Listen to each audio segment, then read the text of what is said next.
Mtazamaji, hapa naona kwamba usalama kidogo ni kama tunaarifiwa tutoke katika eneo hili, lakini nataka kumrushia mwenzangu Ibrahim Karanja azungumze na gavana. Haya mtazamaji, hatuna la ziada, karibu tu hapa Ibrahim. Ni kwamba tumearifiwa tutoke katika sehemu hii, lakini bila shaka tutakuletea yote wazi kukuonyesha ni kipi ambacho kinajiri. Ibrahim?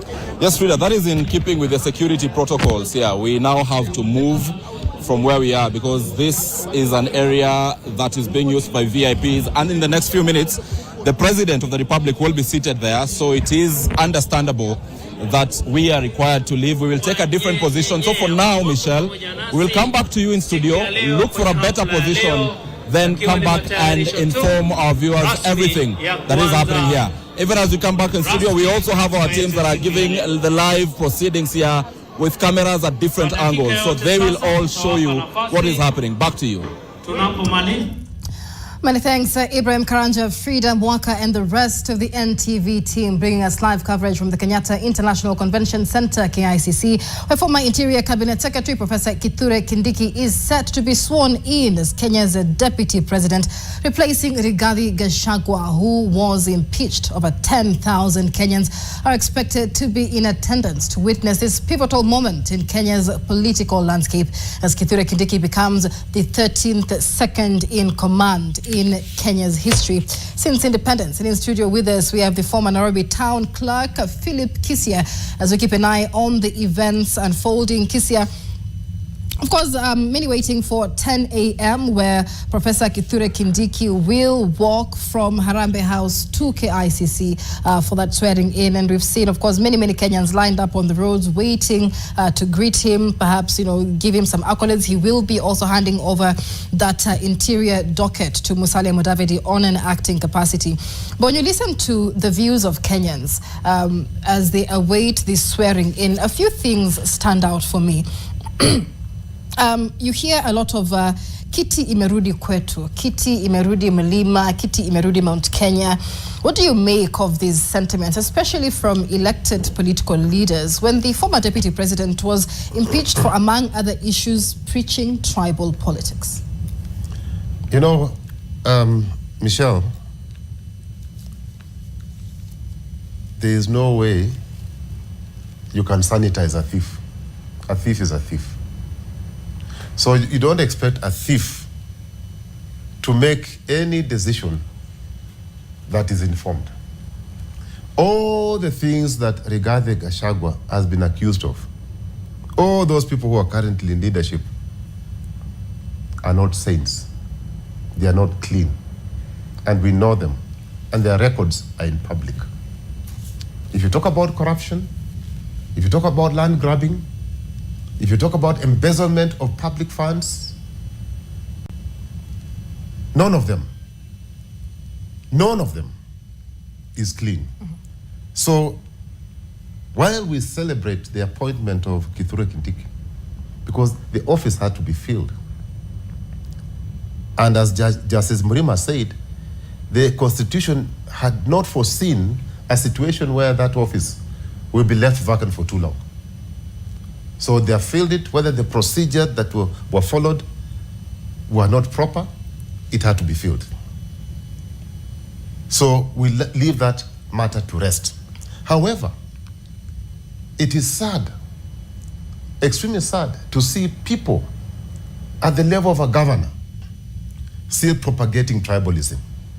They are saying, and I heard, and it's on record, my good friend Cecil Mbarire, governor, say that this seat is not even closer to home. Closer to home meaning Mount Kenya East. I have not heard any of them point up the qualities of that office holder. They have not said that Kithure Kindiki is completely corruption-free. He is as clean as a peeled potato. I have not heard them say that these are the abilities that Kithure Kindiki has. I have not heard them say that he has the requisite experience to occupy that office. I have not heard them say that he's going to be a symbol of national unity that will help the president. I have not heard them say that Kithure has capacity to assist the president in ending tribalism, because the Kenya Kwanza government has propagated tribalism. We've seen it in appointments. It is on record. It is not a secret that the appointments of the Kenya Kwanza government are tilted towards one region. So, from where I sit, Michelle, I was hoping that that type of talk can be left to a common mwananchi. You know, at that level, Kiti merudi nyumbani. He is one of our own. That is village talk. But when it comes from people who are holding a high office, like an MP, a senator, a governor, it is a sad state of affairs. It is not something that we should encourage. We should be promoting people or getting people to occupy public office or whatever office it is because of the competencies, because of the experience that you have, because of the value that you're coming to add. But when conveniently, and I'm hoping that is not the barometer that President William Ruto used in appointing Kithure Kindiki, that Mount Kenya West have lost this one, but to pacify the mountain, let me pick somebody from the east. I am hoping that that was not a consideration. But we are Kenyans, I suspect that that was his biggest consideration.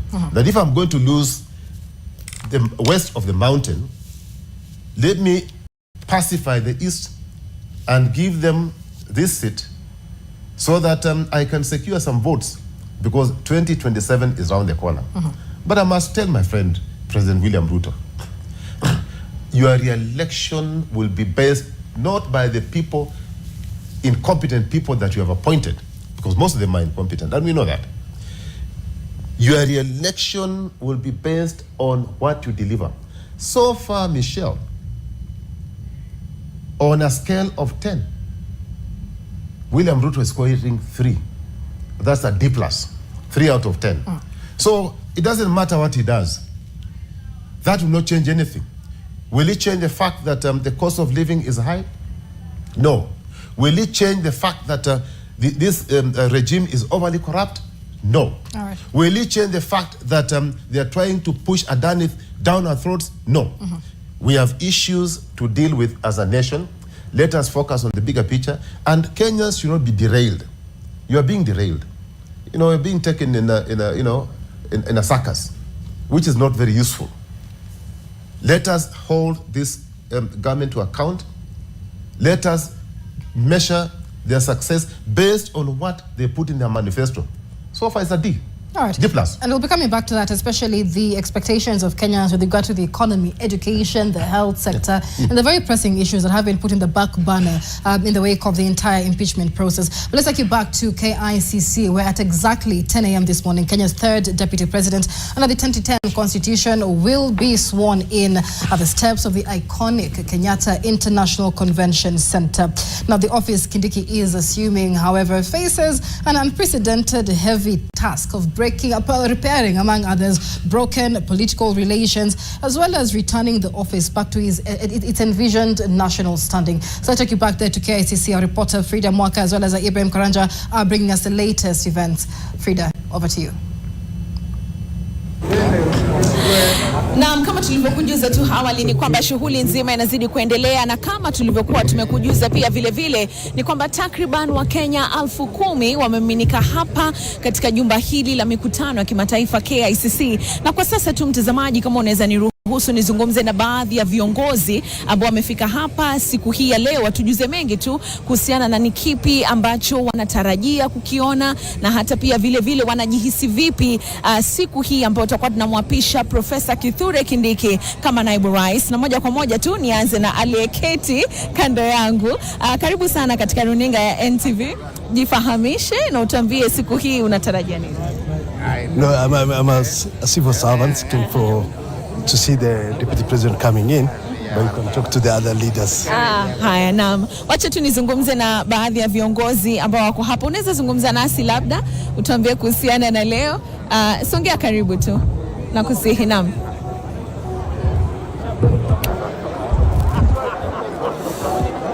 Jitambulishe rasmi na utujuze siku hii unaichukulia vipi? Thank you very much. My name is Martin Ogendo, Chairman Kenya Fish Marketing Authority. Today is a very important day in this country, and we are marking the transition from what was divided regime to the next level, which is now a unifying regime that will now assist the president to consolidate his leadership so that this country can be moved forward with one command that is interested in the well-being of the Kenyan community. Asante sana, namuona hapa mwenyekiti Kicc Bwana Kobia. Karibu sana Bwana Kobia. Tukiangazia masuala ya usalama, masuala ya utangamano wa taifa, siku hii ya leo katika meza yako wewe unaweza sema ni siku gani? Je, unahisi ni kwamba ni siku ambayo italeta Wakenya pamoja kulingana na hayo yote ambayo tumekuwa tukiyashuhudia? Hii siku ni ya muhimu sana na ni siku ya kufurahia katiba yetu. Tukiwa Wakenya ni vizuri tujivunie vile katiba yetu inafanya, kwa sababu vile inaonekana ni kwamba ukiona hii process imetuleta hapa kutoka kwa bunge alafu ikaenda mahakama na leo ni executive. Sasa wakati these three arms of government zinafanya kazi pamoja, hiyo ni kuonyesha kwamba our constitution is working na Kenyans wafurahie siku hii sana. Tukiwa na utangamano, ninaona kwamba sasa vile mambo yalivyo ni kwamba Wakenya wamekuja pamoja na kuna ile unity na peace, ile amani ile tumekuwa tukitarajia kama Wakenya. NCIC inazunguka katika maeneo tofauti humu nchini, katika kaunti zote 47 nchini. Labda unaweza sema mood iko vipi? Unajua vile mambo yalivyo sasa kwa sababu ya communications. County zote zikiwa nini 47 of them. Mimi naona ya kwamba kila pahali kule nimeangalia watu wote wanafurahia siku hii ya leo. Na sisi tungependa kuuliza county zote ziendelee kuwa na amani ya namna hii, na kutoka hapa sisi tuna ile tumeanzia tunaita transgenerational conversations. Generations zote za Kenya ziwe pamoja ili tuweze kufanya kazi pamoja tukiwa Wakenya. Naam, asante sana, zidi kujirudisha. Kwa sasa mtazamaji, nataka kuzungumza na mbunge. Karibu sana katika unaibeba vipi? Ndio. Ni sawa kabisa. There should never be a wide vacuum in the filling of the office of the Deputy President. Because if anything happens, now if anything were to happen, God forbid it's never happened to our President, we'll have a constitutional crisis. So this business of courts taking the longest of their times on such matters is very wrong. There are two catchwords which the judges very cleverly have pointed out: jurisdiction and non-justiciability. You don't take matters like that to courts. You get my point? But be that as it may, now we have come to the end of it, and I'm glad we didn't have any other dramas. But the courts should shy away from issues that are purely parliamentary and purely political. No, that's not an area for the courts to push in and out. We need a serious reforms, a surgical reform in our judiciary in this country. Judiciary is the weak link in the statecraft that we should have in this country. Thank you very much. Asante sana. Na mtazamaji, pia katika runinga yako ambacho unachokiona hivi sasa ni kwamba kuna burudani, wanaendelea kuburudishwa tu kwa nyimbo za kitamaduni, na natumai kwamba ile ni jamii ya Wanubi ambao wamefika hapa. Lakini kwa sasa nataka pia nizungumze wa kike katika kaunti ya Nandi. Karibu sana katika runinga ya NTV. Tujuze mengi tu katika nafasi ya wanawake na masuala ya usalama, na pia siku hii ya leo wanasemaje wana Nandi? Asante sana. Kwa majina naitwa Sim, na tuko na furaha siku ya leo kuweza kuhudhuria hafla ya uapishaji wa Kenya, Profesa Kithure Kindiki. Mimi mwenyewe niko na furaha sana ya kwamba tutakuwa na naibu wa rais ambaye tuweza kufanya kazi pamoja. Ikumbukwe ya kwamba serikali ya Kenya Kwanza iliweza kupeana ahadi kadhaa. Jembe chini, tuweke mikono kwenye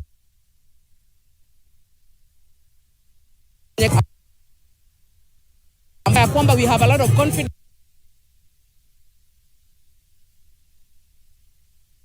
right direction with development. So as the people of Nandi, they are happy that finally we are going to have peace na ya kwamba tutaweza kuendelea kupata maendeleo.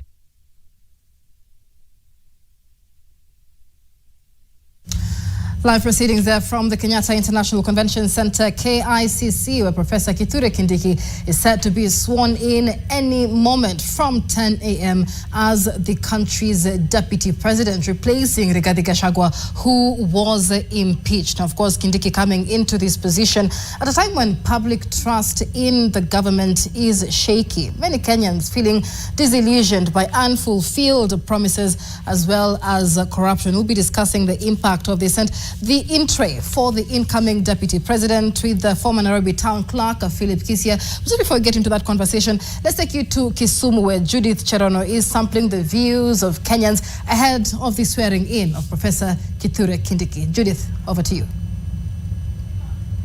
A very good morning to you, Michelle, in Nairobi. We're coming to you live from Oginga Odinga Street here at the lakeside city of Kisumu. And with me, I'm joined with residents here who want to give their views on the incoming deputy president of the Republic of Kenya. Sasa naomba ujongee hapa kwa NTV, ujitambulishe kwa majina kisha utoe maoni yako kwa kizungu ukiweza.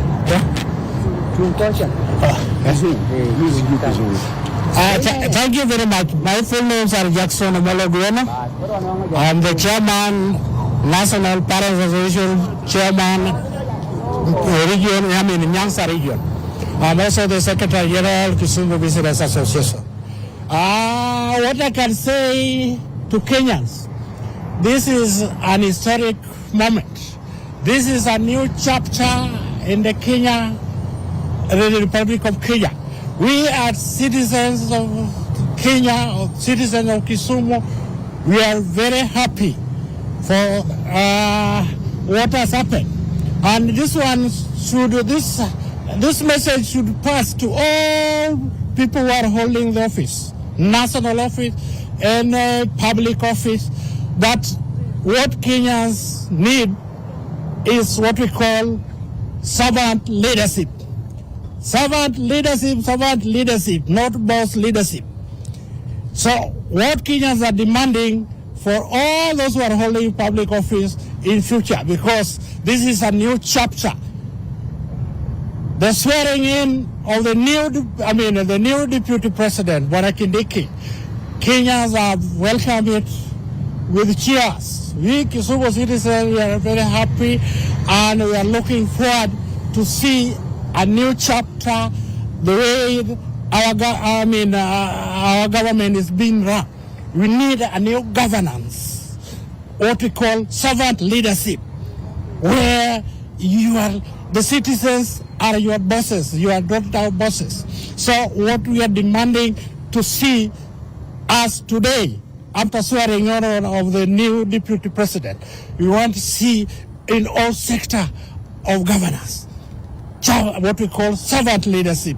So we are very happy. This is an historic moment where the first deputy president has been, the previous deputy president actually has been impeached.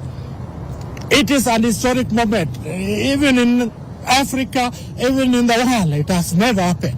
This one means our constitution, 2010 constitution, actually it has started to work. What we are saying, chapter 6, which talks about integrity, must be implemented to the latter. This one means they have started implementing chapter 6, which have never been implemented. So we are saying we are happy with our constitution, 2010 constitution. Actually it has given us a new chapter. We are very happy, and this is actually, this is what we call democracy. We are seeing democracy in Kenya. We are very happy. Thank you. Thank you very much, sir, for your views. Now, naomba ujitambulishe kwa majina kisha utoe maoni yako. Kwa majina naitwa John Owino Biero. Mimi kama mkazi wa Kisumu niko na furaha sana kwa sababu malumbano ya kisiasa ni kama imeisha kidogo ya impeachment, ambapo koti ilishafanya uamuzi yake jana, na nafikiri sasa serikali itaendeshwa vizuri, na tuna furaha sana ya kwamba Mr. Kindiki anaenda kuchukua ushukani leo, na tunaambia bwana Rigathi Gachagua akae tu polepole, aende tu kwake, anyamaze polepole, atulie, awache kuvurugana na serikali, kwa sababu yeye pia alikuwa mtu wa milima, na mtu wa milima ndiye ameingia hapo. Sasa sioni malumbano yoyote. Mimi ile kitu naweza ambia bwana Rigathi Gachagua ya kwamba hiyo apili anataka kutuma sijui nini, hizo ni kupoteza wakati. Maji imemwagika, wacha ikuwe hivyo. Bwana Rigathi Gachagua angekuwa mtu mjanja, angeresign mapema, ambapo hii tunamwambia yeye mambo yake ya kisiasa imeisha, na fanye biashara yake ile alikuwa akifanya kitambo ya kuuza mbuzi, aendelee nayo. Hawachane na serikali, alishindwa kuendesha serikali, anaendesha serikali na ukabila, anasema watu wangu, na yeye ni deputy president all of Kenya. Sasa ile kitu tunaweza mwambia, akae mpole, aenda alale kwake, alale usingizi nono. Hiyo tu. Asante sana. You as a youth person of this Republic of Kenya, how do you see all this unfolding and what is your take? You can start by introducing yourself. Kwa majina naitwa Wycliffe Olagotieno, Gen-Z Kisumu. Ningependa kusema ya kwamba yaliyopita sio ndwele. Ya Gachagua ni yaliyopita. Sasa hivi tunaona Kindiki, lakini sisi kama Gen-Z tunaona kama huu Kindiki ni product yetu. Ni sisi tumefanya hii hayo yote yanafanyika. Sasa kwa Kindiki mwenyewe, leo utangia katika ofisi, tungependa kusema hivi, umeona yale Gachagua amefanya nchi yetu. Amepewa miaka 2 ameshindwa. Amekuwa akipiga kelele anatukana na watu, sisi wa Kenya hata tunaogopa. Kindiki, usifanye wa Kenya waogope serikali yako na Ruto. Fanya wa Kenya wawe marafiki. Tuone kama Kenya ni sisi wetu wote, lakini Kenya ufanye sana. Tumeona umefanya mingi kwa ulinzi ambaye tunasema ni correct. Ulifanya mema, hadi tunaona wale bandits hawako sahi. Ile nguvu ulikuwa nayo kwa waziri wa ulinzi, tunakuomba hiyo nguvu ulete huku kwa naibu wa rais. Saidia William Ruto kwa hizi miaka 3 ambaye twende sana, tukifika tuone kwamba mmefanya kitu, tuwaregeshe kwa ofisi ama tuwatoe. Asante sana kwa kuelewa. Thank you very much for your views. You can also introduce yourself and tell us your views here. Thank you. I'm called Ben Kojwang or Wodarosi ukipenda. I only have an advice to the incoming deputy president that Kenya is for everyone, and when you get to that office, take that seat not for personal but for the Republic of Kenya. And for the Rigathi Gachagua mwenye ameenda, iko hivyo, kazi ni unapata kazi unapoteza. So alipata kazi amepoteza, that's not the end of life. Let him just akuwe tu mtu focused na endelee na maisha yake. Asante. Thank you very much for your views. Sir, karibu sana kwa runinga ya NTV. Naomba jitambulishe kisha utoe maoni yako. Kwa majina naitwa Julius Liambo kutoka Kisumu. Mimi pande wangu, kwanza nimependa sana Bwana Kindiki apishwe kama naibu wa rais wa Kenya. Kwanza yeye ni mtu wa kazi. Hata kama walikuwa waziri wa interior, tuliona vile wanafanya kazi.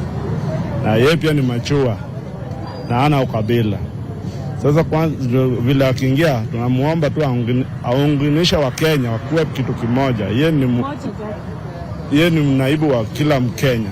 Sasa akiwa hapo kufisi juu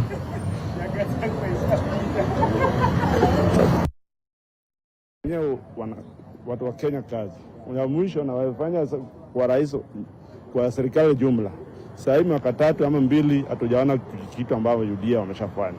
Tumebaki na miaka 3. Naweza waambia rais sasa hivi wa focus on project ambao walipromise watu wa Kenya. Juu tumebaki na only 3 years tuende kwa national election. Sasa hii mwaka tatu tungependa mkuwe pamoja, mfanye kazi ili tuone matunda yenu baada ya 2027. Asante sana. Asante sana. Ya mwisho fanya kwa ufupi. Kwa majina? Kwa majina naitwa Zado Kusimwa. Nasema ni asante kwa uchaguzi yenye ilifanyika kwa kuchagua Deputy President Kindiki. Hiyo inaonyesha kwamba Kenya kisiasa tumekomaa. Nikikompea Kenya na nchi zingine kama South Africa inaonyesha ukomavu wa siasa. Na nashukuru kubwa kwa vile wamefanya na Mungu awabariki. Asante sana kwa maoni yako. Those are views from residents here in Kisumu, and now I'm going to take you to the newest city of Eldoret to my colleague Mashara. Mash, take it up.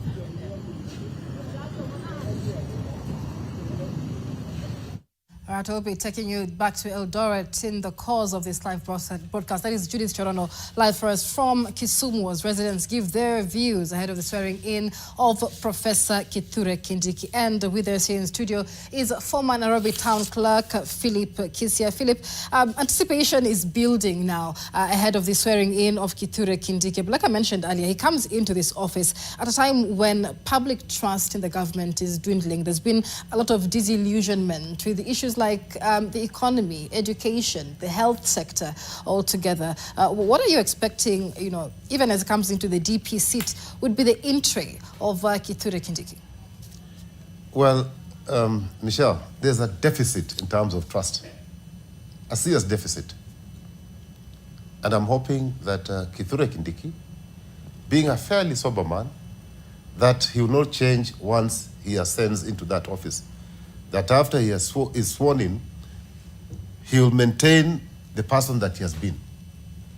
Because Kenyans seem to have some hope in the appointment of Kithure Kindiki. We think and we hope that he will assist the president in dealing with the challenges that this country is facing. Number one on the list is to unify this country. This country is so broken. This country is feeling so hopeless. This country is in tatters because the administration started on a wrong footing.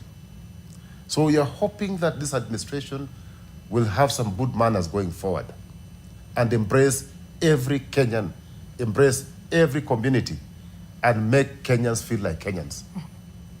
Right now, most of Kenyans don't feel part of this government. The other thing that, and I'm happy that the president considered Professor Kithure Kindiki being a professor of law. I am hoping that Kithure Kindiki will advise my friend and president that some of the things that he's trying to push through the throats of Kenyans are not only painful, are not only harmful, but they're illegal. And even if we were to do things, the president should be advised that things must be done in accordance with the law. Mm-hmm. We have a constitution. Things like Adani, he's so hell-bent on pushing them through. You wonder why. In fact, people are asking, okay, what is the alternative? Mm-hmm. We have so many alternatives. Opening up that space to other people to come and compete for it so that we have the best player. But who told President William Ruto that Kenyans have no capacity to raise money? We're just asking for 300 billion for the airport to be paid over 30 years. We are asking for 95 billion for Kentraco. Who told President Ruto that if he floated an infrastructure bond, that Kenyans cannot come? We have banks, we have insurances, who have money, we have all these companies, we have Kenyans in diaspora who can raise that money. Why is he hell-bent on getting some fellows from India to come and take over our airport forever? The other thing that... still on that, Kicc, because we've seen the politics surrounding the impeachment of the deputy president, and much of that was insubordination. That the president said this, and the deputy president went and said that. Now, we've seen the president take a stand on Adani. He has supported Adani. He says Adani is actually in Kenya for the benefit of Kenya. Do you expect the incoming deputy president to, even as a professor of law and a lawyer himself, to insubordinate the president in that way? Insubordination should not be encouraged, Michelle. But you should not lose your head when you're getting into the office. at least carry your head when you're getting that office. Advise the president that he cannot operate outside the law. He cannot do things that are not constitutional. So I'm not saying that he should behave the way the former, the outgoing deputy president behaved, but he must be very clear. And if the president does not take advice, then I would encourage Professor Kindiki to shut up, not to say anything, to be like Arap Moi when he was deputy president. You say nothing, or vice president say nothing. But to come and affirm things that are illegal in public. Remember, we are not stupid. The internet does not forget. We shall hold them to account until they go to their graves, or until the day somebody else comes over, takes over, and they are put on the guillotine machine. Now, the other thing is that our youth, thousands of them, are suffering because there are no jobs. This government promised to create jobs. The only jobs they're talking about are Mujengo jobs that have created 120,000 jobs in Mujengo. We have millions, over 5, 6, 7 million youth who have no jobs. The only jobs they're talking about is sending our children who are graduates to Middle East to be watchmen. Are they the type of jobs? Why can't this government create industries here, expand the economy, so that we can absorb these children into our economy and be useful to this country? The other thing, the last one, Michelle, he must advise the president. He must advise the president or remind the president that he's a servant. He is not the boss of the electorate. He is not our boss. He is our servant. And what people are saying is that they are being overtaxed, that they are going through immense pain. And if they are not feeling it, because they feed on taxpayer money, they go to hospital, best treatment on taxpayer money, they are doing to officers on taxpayer money, we even clothe them taxpayer money, we do everything for them taxpayer money, we are reminding them that Kenyans are really going through serious pain. And that pain needs to be cured. There's emotional pain, there's physical pain, there's pain all over Kenya. That must be taken care, because if they don't, if they think that 25th of June cannot repeat itself, it will come in double dose. All right, that's a good point to end it. That is Philip Kicc. He's a former Nairobi town clerk. Philip Kicc, thank you so much for your time here on NTV. Our coverage continues here as we bring you wall-to-wall coverage ahead of the swearing-in of Professor Kithure Kindiki, who any moment from now is expected to arrive at Harambee House, where he will hand over the interior docket to the acting interior CS Musalia Mudavadi before walking or heading on foot to KICC at the venue of his swearing-in. We took a break here on NTV. Much more coming up after the break. Do stay with us.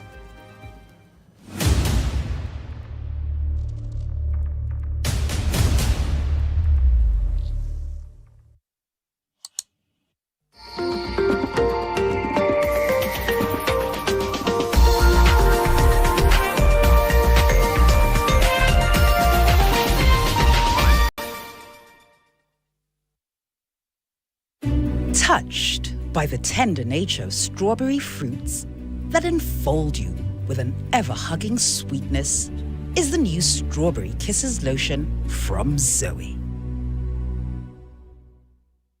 Nairobi, are you ready? Changamka Shopping Festival returns to Kenya's capital for the 7th year. This year, the festival is scheduled for 5th to 9th November 2024 at the KICC Nairobi and is themed celebrating the growth and ingenuity of the local manufacturing sector. Here's another unique opportunity to see, try and buy various products at affordable prices expertly made in Kenya. This edition will be hosted alongside the Kenya Industrialization Conference in partnership with the Ministry of Investments, Trade and Industry. Entry is free. Hashtag Changamka Fest 2024. Hashtag KIC 2024. See you there. Even though I never really became your legitimate daughter-in-law, but you've been every bit of a mother to me. What's that? I thought our celebration's over. Not quite yet.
This week on Churchill Show. Give it up for Churchill!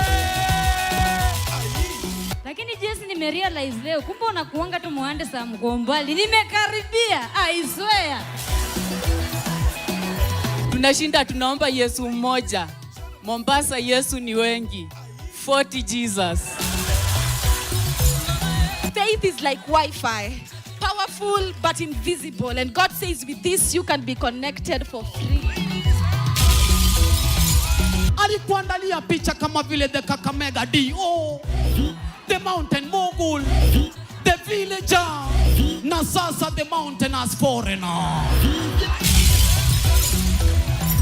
I really appreciate your support because without you we cannot be us. Mbona huwa tunajenga nyumba na Mungu alijenga dunia ikiwa nje?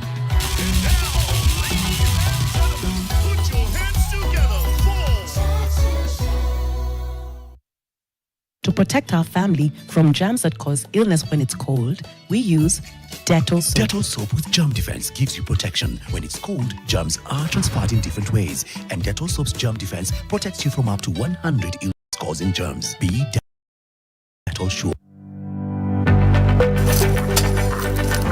We are not yet food and nutrition secure in the sense that we are not able to feed the population comfortably. When you have limited land, we tend now to open up forests, and these deforestations plus other practices have resulted to what we are now calling climate change. Wakulima wengi kwa kukosa ufahamu hawafanyi udadisi mchanga before waanze upanzi. When making the soil, this area and this step, it is as if we are improving the soil health. Where did you come from? Come with me.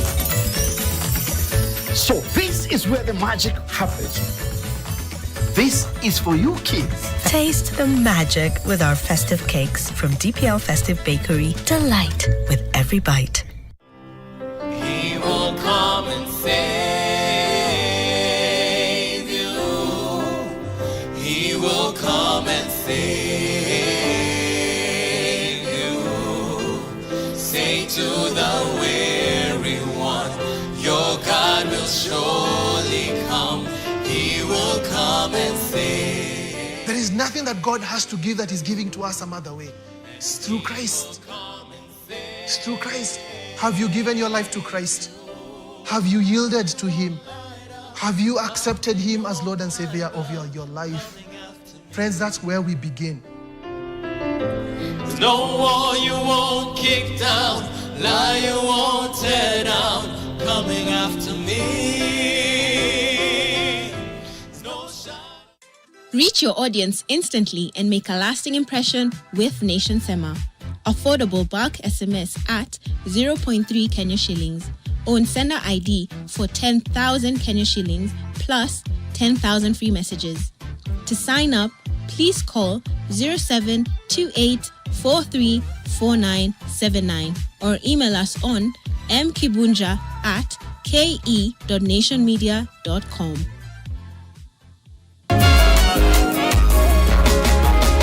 Sinasumbuka kwa kuwa Mungu ananitunza daima, anachukua mizigo yangu. za mwendo, sijaikuona nyingine siku, na jana imetoweka, na leo Mungu anazijua hitaji zote. Skiza na Nation.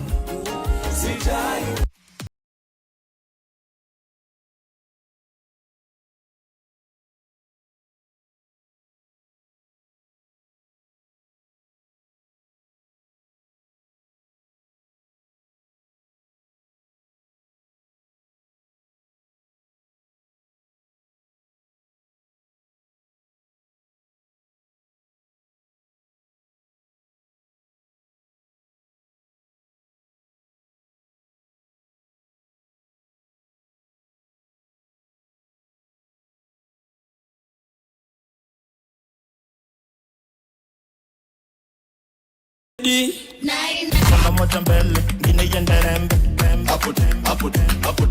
Kuna moja mbele, ngine yende rembe. Kwa sherehe tumefika. Lete kingari nikusitie kifua. Niko na dem, mwenye kona dem pia. Masa flani ekifika na wachangamkia. After scene kabaridi sezi nkatulia. Tunakubali. Gateka.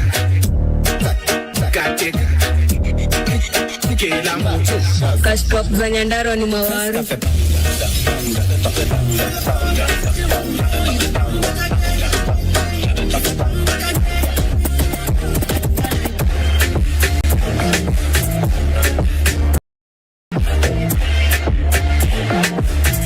Only on NTV.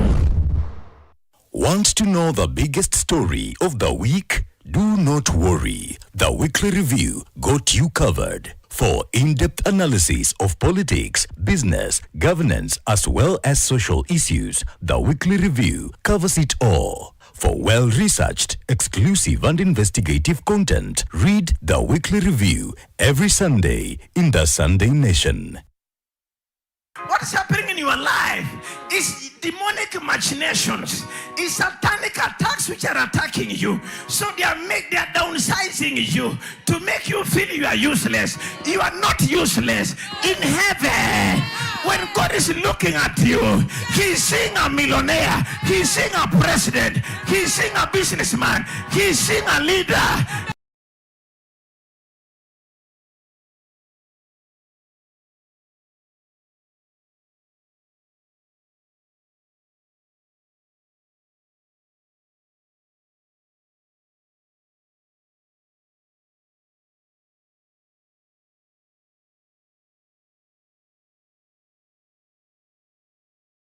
Rais Dr. William Ruto katika kisiasa. Manake ameshaona na kidogo ameshaangazia pia katika kiujasusi ama intelligence that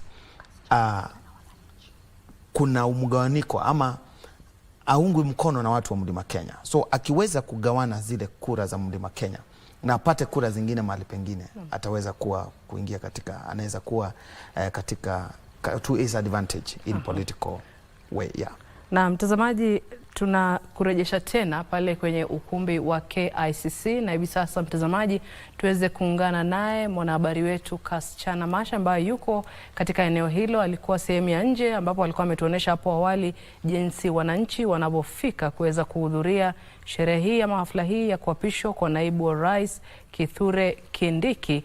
Ni labda tuungane naye aweze kutuelezea hali ilivyo katika eneo hilo, hata ingawaje katika picha tunazoziona kwenye runinga yako mtazamaji ni kuwasili kwa viongozi tofauti kwenye sherehe hiyo ambayo inatarajiwa kufikia mwendo wa saa 4 kama ilivyo andikwa katika ile gazette notice. Ni kuwa hafla hiyo inapaswa kuwa tayari imeanza.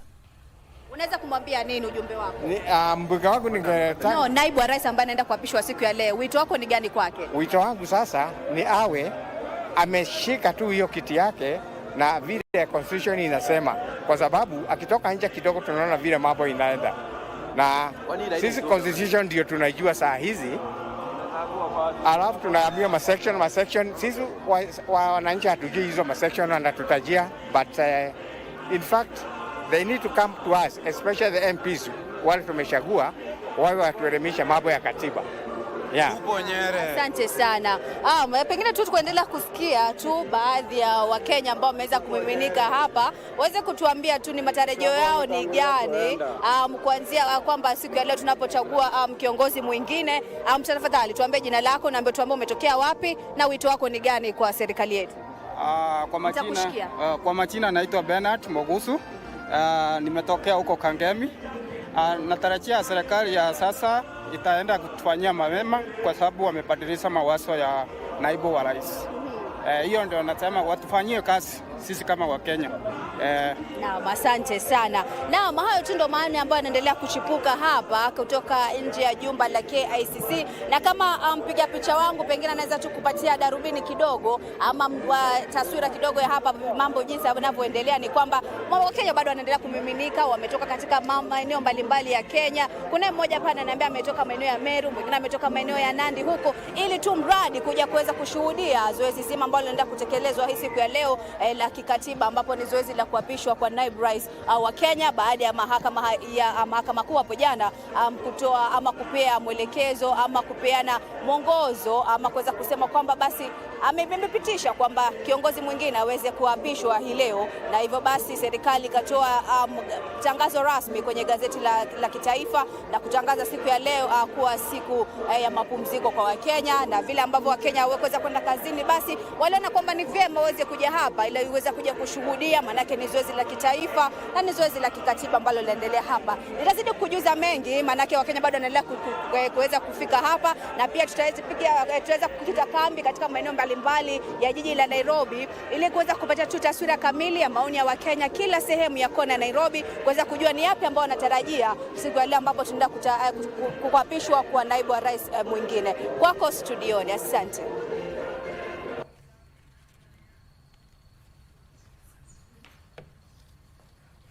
Naam, haya ni kasichana huyo akiwa amezungumza na wananchi wawili watatu.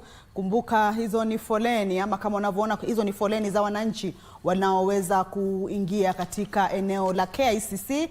Hii ni kufuatia katiba ambayo inaeleza kwamba iwapo kuna hafla kama hii ya uapisho, basi itaweza kufanywa mahali ambapo umma pia utaweza kufika na kuweza kushuhudia hafla hii kama inavyoendelea. Umeona eneo hilo limejaa, limefurika pomoni, si viongozi, si wananchi, si wageni waalikwa, wote wamefika.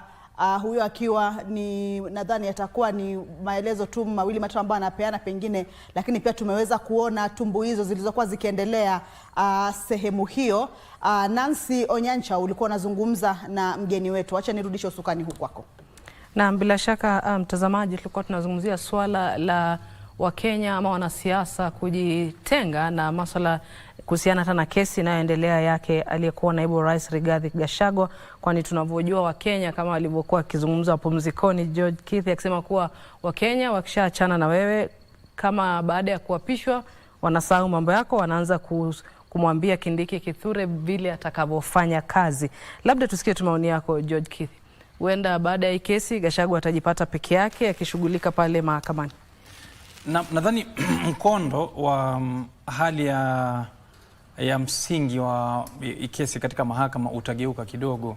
Nadhani kutakuwa na shindikizo kubwa la kumtoa katika kule kumharamisha kushikilia nyadhifa yoyote ya serikali, kwa kuwa mambo ya kumrudisha ama kuendelea kushikilia nyadhifa yake kama makamu wa rais. Hilo ni jambo ambalo limepitwa na wakati, kwa sababu sasa tutashuhudia hivi punde kwamba nyadhifa hiyo imepewa mtu mwingine. Kwa pale alipo, nadhani kama anatazama ama amelala ama labda yanywa kikombe cha chai mahali fulani akifikiria vidonda alivyopata vya kisiasa. Bado yuko Karen? Nadhani hajatolewa, kwa sababu atatolewa sasa hivi akimaliza. Unajua siku moja kuna waziri tulikuwa naye akatangaza kwamba ashaondolewa waziri wa juzi. Sasa pale ulipofika mamlaka akitoka pale hakuna ile kusema basi wewe nipeleke paka ofisini nichukue changu. Pale dereva na mlinzi, askari wanashuka, wanakuwa recalled, alafu bendera yaondolewa, kisha yeye watembea mguu, chukua uba yako ama gari yoyote, wewe enda ukachukue makatasi yako. ukifika pale zile saluti hazipigwi tena kwa sababu ushatolewa. Na hiyo ndo itikadi. Kwa hivyo pale hii kisha bwana mambo yake kuisha. Kwanza alisha kitambo kwa sababu yeye sasa hana amri ya koti kwamba ile impeachment iliondolewa. Kwa hivyo kwa sasa Gachagua amekuwa impeached.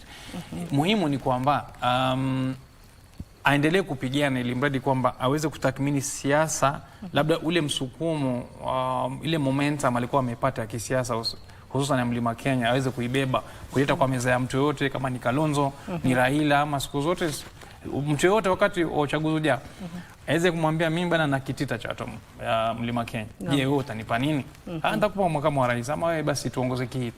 Lakini kwa sasa hata akiwa na shindikizo kama hiyo, haizi kuwapeleka mahali popote watu wa Mlima. Kwa sababu gani? Hawezi kushika mamlaka yote. UMC hapati, ugavana sivyo, urais pia hawezi kwa sababu alikuwa impeached. Hivyo kwa hana mamlaka yote anaweza shika. Kwa hivyo ni kusema kwamba labda shindikizo sasa kama nilivyoeleza ni kujaribu kujikwamua kutoka kwa ile impeachment ili mradi aweze kurudi raia wa kawaida, aweze kujipigania, kujipandisha tena mpaka hadhi ambayo labda itamweka mahali fulani katika siasa ama wena semi ya kisiasa. Pia hiyo ni muhimu, lakini kwa sasa nadhani kusambaratika kwake itakuwa mbona huna semi yoyote na tuwe na wewe. Wajua kila kitu ni interest. Kama bwana huwezi kutusukumia chochote mbele. Welcome to QNet's world of new beginnings, where every sunrise is a promise of our commitment to you, your health. Nishachoka kuhurumia mambo, pia mimi na tabu zangu, kila mtu ana tabu zake. Kwa hivyo ile sympathy iwe na shindikizo la hope kwamba ndio tutakuwa nawe, lakini utatupa nini kwa muda fulani. Lakini ikija kiisha, basi kumbuka kwamba utabaki peke yako. Hiyo ndio itikadi ya ubinadamu, hususan katika sheria ya Wakenya. Kila siku unaweza pata simu, wewe ni waziri, kila siku ukija ukibanduliwa simu hazipigwi tena. Nadhani kwamba ile content ya simu ile simu alikuwa akizipata bwana Gachagua ishapungua. Mimi mwenyewe nilikuwa nikijaribu simpati, nitajaribu sasa kama nitampata kumsalimia. Na kuna swala ambalo labda Wakenya wazungumzie kwa sana wakati ambapo shughuli hii nzima ya kumngatua Gachagua ilipoanza. Kuna wale wafanyikazi ambao walikuwa wanafanya kazi katika ofisi ya Gachagua, wale 108 ambao waliambiwa waweze kuelekea nyumbani. Kama mwanasheria waweza kutuelezea kuwa watu hao sasa hatima yao ni ipi kisheria? Naam, wajua kuna wale ambao waliandikwa kumhudumia bwana Gachagua. Kuna wale ambao walikuwa seconded kutoka departments tofauti, kwa mfano polisi na watu wengine ambao wametoka katika state departments kuja kumhudumia. Sasa wale wanarudishwa kule walikotoka. Wewe kama uliandikwa na Gachagua, utakwenda nyumbani. Akiondoka wewe pia zako. Kwa hivyo nadhani kwamba ndio kuna malipo labda atalipo fidia za hapa na pale kulingana kwa mujibu wa ajira stakabadhi ulizotia sahihi wakati ule. Lakini ukumbuka kwamba utafanya kazi kwa ule mtu ambaye amekuleta, akiondoka penda zako. Hivyo hivyo gavana. Gavana akawa na mpishi wake, akawa na watu fulani ameandikiwa. Akiondoka hawabaki pale. Pia wanaenda zao, wanamfuata. Naam. Na nikuja kwako Patrick, kuna swala kuhusiana na siasa za Mlima Kenya. Swala ambalo bila shaka ni ngumu kuliepuka wakati ambapo tunazungumza uapisho huu wa Kindiki Kithure na kuweza kuchukua nafasi hiyo ya Gachagua. Kuna lile jambo ambalo wanasiasa husema kuwa kingpin. Kwa hivyo kwa sasa tunaweza sema kuwa Kindiki Kithure ndiye atakuwa anachukua ile nafasi ya kuwa political kingpin katika eneo la Mlima Kenya. Actually ile kitu watu wajaielewa ni kuwa kingpin haimaanishi kuwa wewe ndio una hold ile ofisi ya juu kidogo. Ya juu zaidi. Zaidi. Kingpin inamaanisha kuwa una usawishi fulani. Ninaweza sema kuwa Mlima Kenya bado hawajakengeuka kudhamini hayo ama kujua kuwa that ule mtu atakayekuwa wa juu katika serikali ndio kingpin. Manake hiyo ni si hivyo. Kingpin inamaanisha una usawishi fulani. Unaweza kuwa wewe si kiongozi katika uongozi wa kiserikali, lakini una ushawishi ya watu. So na pia kumekuwa na siasa kubwa sana Mlima Kenya kupigana kati ya Maina Jenga, huyu Rigathi Gachagua na pia huyu Uhuru Kenyatta. So kumekuwa na mtafaruku kidogo, na pia kuna mtu ambaye pia amenyamaza ambaye anaitwa Honorable Kabogo. Pia alikuwa katika ile kinyang'anyiro kwa nani atayekuwa. So ninaomba kuwa Mlima Kenya wajiangazie na wajue na wajielewe kuwa ni nani ama ni nini wanahitaji. Manake wakikubali kugawanyika wao wenyewe pia katika sehemu, manake lazima tukubali kusema nimetoka sehemu fulani ama kusoma nimetoka katika sehemu ya magharibi, Mlima Kenya, nimetoka coast, nimetoka wapi, haimaanishi ninatenga Wakenya wengine, lakini kila mtu anatoka mahali pake. So ningeomba pia waangazie, wajue na wajijue na wajue ni nani kiongozi wao, lakini wasikue kufikiria kuwa wewe ukiwa katika ofisi ya juu wewe ndio kiongozi katika kingpin katika region fulani. Hata ukienda katika magharibi kule pia wasikue wakiangazia hayo ama wanaenda kule coast. Wewe ukikuwa katika serikali, wewe ndio katika ofisi ya juu, haimaanishi wewe ndio kingpin. So hiyo ni kitu ambao lazima watu ama Wakenya waelewe. Yeah. Na nikuje kwako Kicc, kuna kawaida wakati ambapo tunakuwa na hafla ambazo tunatarajia rais wa nchi kuweza kuhudhuria, huwa tunaona bendi ikiwa ni ya jeshi ama ni wanajeshi, lakini katika hafla hii tumeweza kuona kuwa ni wale askari wa polisi ambao wapo kwenye bendi. Je, ni tofauti gani ikizingatiwa kuwa tunajua kuwa huyu ni naibu wa rais ambaye anaapishwa? Na kwanza hii si hafla ya amiri jeshi mkuu. Amiri jeshi mkuu ni rais mwenyewe. Akitoka rais hakuna makamu wa amiri jeshi mkuu, hakuna. Kwa hivyo hatamu ambao anaichukua Kindiki na ile ilikuwa na Gachagua ni kwamba hawakuwa makamu wa rais na pia makamu wa amiri jeshi mkuu. Amiri jeshi mkuu ni mmoja. Baada ya hapo ni wanajeshi ambao wanafuata katika hiyo ngazi ama hizo ngazi. Alafu kwa hivyo hii ni an internal affair. Kwa hivyo hapewi mamlaka amiri jeshi mkuu, anapewa mamlaka ya makamu wa rais bila zile functions mbili ambazo nimezitaja za urais katika kitengo cha urais. Kwa hivyo pale itabidi iwe ni askari wa polisi ndo symbolically katika kielelezo ambao watakuja katika gwaride ama kupiga kushughulikia katika the official representation kwa kitengo cha disciplined forces, ili mradi kwamba kuwe na hiyo sherehe ya kitaifa, tuimbe wimbo wa taifa, tuwe na ile sherehe nyadhifa ya kama ilivyo itikadi, lakini mwisho wa siku ni kwamba symbolically hawezi kukagua gwaride hapa la kijeshi ama aweze kuhudumiwa katika shughuli hii na wanajeshi. Kwa hivyo yeye haizi kuwa amiri jeshi mkuu. Ndio sababu kama rais ameondoka kwa sababu yoyote ile na yeye lazima aapishwe, ndio hapo wanajeshi wataweza kumpokea kama amiri jeshi mkuu. Wanajeshi hawezi kumpokea huyu kama amiri jeshi mkuu. Kwa hivyo hakuna command yoyote ama order yoyote anaweza peana wanajeshi wamsikize. Huenda ndio maana kulikuwa na matatizo wakati ambapo Rigathi Gachagua alikuwa naibu wa rais. Alikuwa ameweza kutoa malalamishi kuwa alikuwa hata hapewi zile ndege za kijeshi kuweza kutumia kama naibu wa rais. Actually akipiga simu mimi ni makamu wa rais nataka ndege, hatapewa na hata sikizwa na mtu. Hiyo si order unaweza kuwapa wanajeshi. Lazima uende kwa rais, umwambie rais mimi nataka mahali fulani, wale wanajeshi wako waambie basi upewe ndege. Lakini ndege hawezi kuisongelea ndege ya wanajeshi kwa sababu si watu wake. Yaani hana command structure. Ni huruma apewe. Kwa hivyo ile inaweza toka tu kwa wanajeshi wenyewe ama rais mwenyewe awe na agizo. Rais akinyamaza hawezi kwa sababu hawamsikizi. Ukweli wa mambo ni kwamba hata ukawa na shida gani kama makamu wa rais, ukaenda kwa general ukamuuliza ukamwambia nyinyi naona mko na rigs za kuchimba maji ama mna matingatinga kulimba barabara kule kwangu, njoni hutapewa kwa sababu kule hana mamlaka nao. Kwa hivyo makamu wa rais hana mamlaka ya wanajeshi. Ni huruma apewe na huruma ni hiari. Na kuna ule mwaka 2022 katika uapisho wa Rigathi Gachagua, yale maneno ambayo alikuwa anayasoma pale aliweza kukosea. Waweza kusema labda wakati huu Kindiki tuweze kuhakikisha kuwa labda hajakosea sije akapata ile bahati mbaya ya kung'atuliwa. Kwanza kwangu mimi yale maneno rahisi naweza kuyasema hata bila kusoma.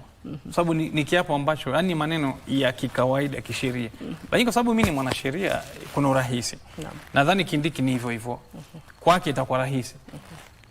Gachagua bwana alitetemeka akayakosa. Na nilishangaa kwa sababu yameandikwa, lakini cha muhimu ni kwamba labda yale mazingira kwake yalikuwa makubwa sana siku ile, kwa hivyo akawa na hamaki fulani. Lakini mbona alikuwa yatoa maneno ambayo yako kuingia hata hayahusiani kabisa.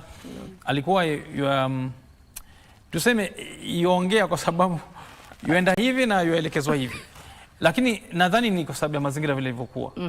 Kile kiapo usipokisema inavyotakikana huwezi kushika mamlaka. Kwa hivyo useme kila neno kama tulivyoliweka pale kama wananchi katika katiba, ili mradi kwamba uweze kupata ile mamlaka. Ni kiapo cha kwamba sasa ndo tuseme the gate, mlango ambao unafunguliwa sasa uingie katika mamlaka. Bila kiapo huwezi tenda kazi yako, kwa sababu hujaapa kwamba utawatumikia Kenya, ama uhusiano wako na Wakenya kikatiba hujausema. Kwa hivyo hujaashiria kufanya kazi na Wakenya. Naam, Kamche. Mtazamaji, picha unazoziona hapo ni foleni za wananchi. Maanake nadhani huku tumefika katika afisi ya gavana wa Nairobi, Johnson Sakaja. Sivyo Nancy? Nadhani huu ni ule upande wa na huku mbele, ama ni kule nyuma kwenye watakuwa wanaelekea kutaka kuingia KICC. Kumbuka KICC iko mkabala na afisi za gavana wa Nairobi. Kwa hivyo zile ni foleni za wananchi wakiwa wanaelekea polepole tu kuweza kuingia mle ndani. Na muda nao nayoyoma, manake ni takriban dakika ngapi? 24 zimesalia, itakuwa pale ifike saa 4 ambapo hafla hiyo yenyewe imeratibiwa kuanza kulingana na katiba ndani. Picha nazo ndo hizo za wale ambao tayari washachukua nafasi zao katika nyadhifa mbalimbali. Wapo manaibu wapo mawaziri, wapo viongozi wa maeneo bunge, na vile wapo wananchi na wageni wengine mbalimbali waalikwa. Kabla hatujatoka katika picha hizo, ningependa kuwahusisha Patrick Osoi na George Kithure. Pengine mtueleze, Rigathi anaondoka na katika mazungumzo haya asubuhi ya leo tumeweza kuona kwamba yale maswala aliyoweza kuondolewa kwayo ni baadhi tu ambayo nadhani pengine ambayo yatakuwa yanakuwa funzo kwa Kindiki. Lakini pengine munaona kama Kindiki atatumiaje mfano wa Gachagua, ama atatumiaje hali hii iliyomuondoa mamlakani Gachagua kuwa mfano mwema kwake kuweza kujipanga katika kuweza kufanya kazi yake? Tuanze na wewe Osoi. Kwanza hamna utofauti kubwa sana, kwa sababu Kithure Kindiki kwanza hana chama, ama ametoka katika chama. Unajua kuna changamoto imeingia pale, watu wakajua kuwa huyu aliyeng'atuliwa Rigathi Gachagua hakuwa na chama, maanake alikuwa katika UDA. So unapata ule mtu akishaondolewa atakuwa na kuchanganyikiwa. Again, wakati tunaona Kithure Kindiki akiingia katika ofisi ya Deputy President, pia atakuwa na changamoto the same, kwa sababu hana usemi kubwa. Na kitu nimekuja kugundua Kenya, that wewe ukiwa rais ama ukiwa katika uongozini, sidhani ni jambo la busara kama Wakenya sisi to go to the next dispensation, kuwa that watu ambao wako bungeni wanakontroliwa na vyama. Manake hiyo ndio kitu ambao ama shida kubwa tunayo katika nchi ya Kenya, kuwa that wale watu wanaoingia bunge, mimi nikiwa na na watu wengi kwenye bunge, nina control ya yale mambo yanayofanyika katika nchi ya Kenya. So nataka tuangazie, tuone kama kuna uwezekano siku za usoni kuwa that watu waingie bunge kusipokuwa na egemeo, kuwa usemi wako utaangaliwa na chama ambao ile chama umetoka, so that tuweze kuangazia mambo ambao yataendesha hii nchi ya Kenya mbele. So aswa kusema kweli ni kuwa that kuna changamoto ambazo ziko pale, ambapo itakuwa pia ni ngumu sana kwa Kithure Kindiki kuwa na usemi mkubwa katika serikali. Atasema kuwa anaweza jikuta katika hali sawia na ya Gachagua. Si rahisi, kwa sababu unajua ule ni mtu ambaye nimesema kwanza ni marafiki, au ni watu ambao urafiki wao umekita mizizi. Huu ndio mtu aliyeenda kumrepresent katika koti hii, mahakama International Court kule, alienda kumtetea rais wa Kenya ambaye ni William Ruto. So ni watu urafiki wao umekita mizizi tangu rais William Ruto alipoingia katika mamlakani, hata akiwa Deputy President. So ni marafiki wa dhati. So kuna urahisi sana kwa Kithure Kindiki kufanya kazi na mheshimiwa honorable the president of this country, Dr. William Ruto. Kithi, pengine kauli yako kuhusu hilo. Je, ni vipi Kithure Kindiki ataweza kutumia mfano wa Gachagua, hali aliyopitia? Ni vipi Kithure ataweza kutumia pengine mfano huo kuweza kuchata way forward for kwa kazi? Nadhani ataepuka sana na usemi wa mlima, usemi wa mahali ametoka. Ataonekana kwa ukweli ni kuwa kutakuwa na unyamavu, watanyamaza kidogo kuhusiana mimi nimetoka mahali fulani, ingawaje watu watazungumza ambao wametoka mahali sehemu ambao wametoka, lakini kwake yeye naangalia kuwa atakuwa ni mtu ambaye aangazii sana mahali anapotoka. Na pia ukiangalia watu wamezungumza kidogo wakimwangalia ni kama mtu ambaye ako na potential ya kuwa rais wa kesho, nikisikiza. Na pia utofauti pia na Rigathi Gachagua ni kuwa Rigathi Gachagua hajakuwa na usemi kuwa alikuwa anataka kuwa rais mwingine. Alikuwa tu yeye alitoka kuwa mbunge akakuwa naibu wa rais, lakini sijamsikia kwa kina. Lakini nadhani siasa sasa hivi itabadilika kidogo, kwa sababu sasa unajua yeye amefeel ama watu wanasikiza kuwa ni kama madharau imefanyika. So kutakuwa pia na mtafaruku kidogo katika kisiasa, na kwa hayo ni kuwa Kindiki, Profesa Kindiki atakuwa tofauti na ataweza kuwa mwangalifu, manake anataka kukaa tofauti. Hoja yake kubwa kuwa naibu wa rais ni kutakikana yeye akuwe tofauti na aliyekuwa. Kithi, pengine ukiongezea kauli yako kwa hilo. Naam, nadhani hili swali litategemea sana, hususan rais yatakani. Rais yatakani ni kutoka kwa makamu wake. Gachagua nadhani alilifuatilia hili jambo na kimamlaka kwamba kikawaida. Kwa mfano ukweli kwamba ni kwamba sisi hatuko wa Kenya kwanza. Hata tukuuliza tuwe wa Kenya, hatukuomba ruhusa.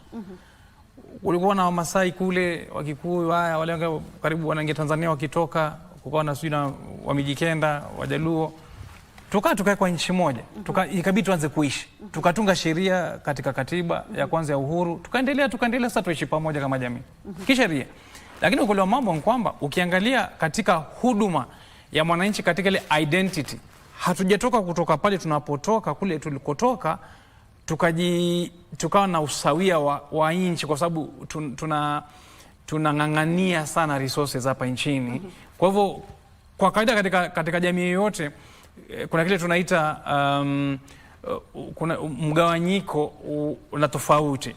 Katika familia ukapata mwingine ana akili zaidi ya masomo, mwingine labda tabia zake ni za ukora, yani kuna tofauti.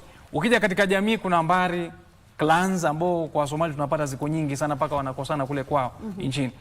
Ikaja race, wengine ni rangi tu, rangi ya Kihindi, rangi ya Kizungu, rangi nyeupe, rangi nyeusi. Kwetu sisi hapa nchini kitu ambacho kinatugawanya kwa urahisi zaidi ni ukabila. Na si kwamba ukabila ni ubaya, la hasha. Ni kwa sababu zile interests, zile communities zinajiform kulingana vile tulikotoka katika kabla uhuru mpaka pale tulipokuwa katika ile competition na resources. Na hilo sawa. Lazima msukume mpate resources. Hivyo basi vile tulivyo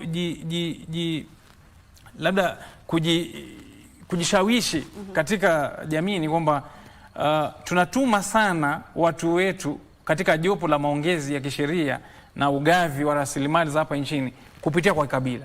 Kwa hivyo the first stop katika mgawanyiko sasa ni kabila. Hasa mlima ikaja ikatuma katika ile mzunguko wote wakapata Gachagua yuko pale mbele yako katika ngazi kubwa ya upeo. Yeye naye ikawa kwamba ninavyotathmini mimi ni kwamba yeye hakuja katika meza ya uongozi kwa sababu alikuwa na Mount Kenya yote ama mlima. Alikuja kwa sababu ya mbinu tofauti. Nadhani ni kwamba alikuwa na pesa wakati huo. Zikamsaidia kupata pale. Alipoingia akawa kwamba una hafifu kwa sababu wale watu kule nyuma hanao ambao wangewatumia katika kuongea kwake. Kwa sababu lazima uwe na ile basis ama msingi wa kisiasa ambao kawaida ni watu. Kwa mfano Raila ana watu. Pesa anatumia ama hatumii sijui. Lakini watu wakisema leo watoto watatoka. Kimaandamano wako sawa. Gachagua angesema watu waandamane labda hawangemsikiza. Wawili watatu wangemsikiza lakini hawangemsikiza. Kwa sababu hana ile emotions, ile hamaki na hisia na watu. Uhuru labda kwa amefika karibu na hapo. Hivyo basi ikabidi awakusanye wale, aanze sehemu za kuwakusanya mlima. Hasa pale ikawa kwamba kumbe itakuja itumike ya kumtuhumu yeye. Muhimu ni kwamba hivyo pale tulipo ni kwamba ndio mtu wa mlima mwingine anayekwa pale. Je, atakuwa na semi za kujaribu kuwakusanya wale watu wa mlima ili mradi awatumie kisiasa, ama atasema la hasha, nimeshapewa kazi nitafanya kazi? Nadhani rais hatafuti mtu ambaye atakuwa na Aya, mtazamaji, huyo ni Profesa Kithure Kindiki, unamuona hapo. Amefika katika jumba la Harambee House.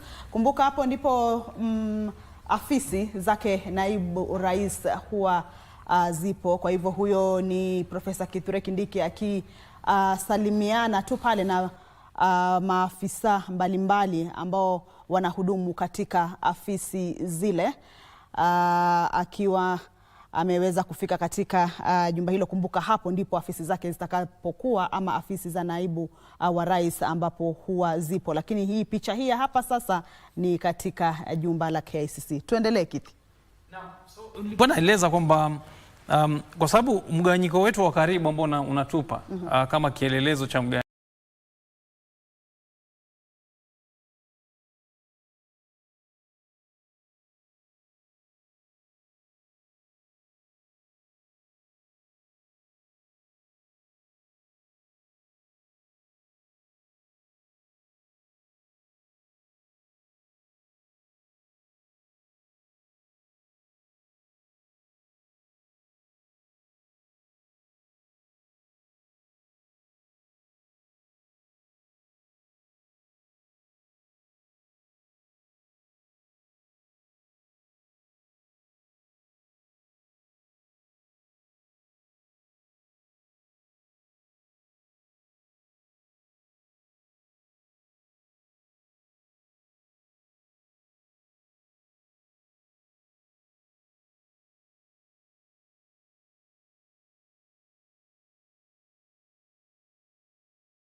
How are you?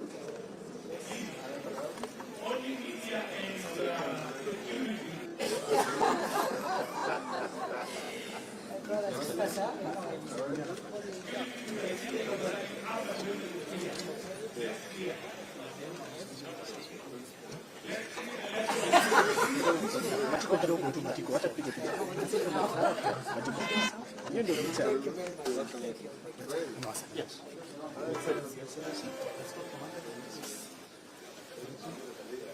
CDF.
Let's go. Let's go,